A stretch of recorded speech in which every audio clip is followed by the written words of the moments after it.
خطش رو عدد صفرش رو میذارم نوک ماهی تا انتهاش نگاه میکنم.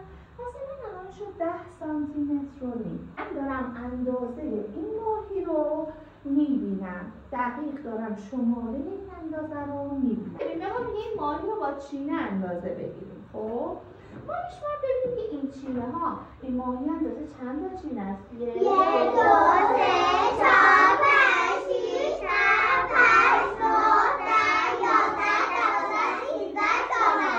به اندازه 14 تا چینه هستش. 2 3 4 5 6 7 8 9 10. ایره رو تا اینجا رد کرده ولی دهمی تموم نشده. پس بین عدد 9 و 10 هست. 2 3 4 5 6 7 8 9. بچه ها طول کرم اندازه 9 تا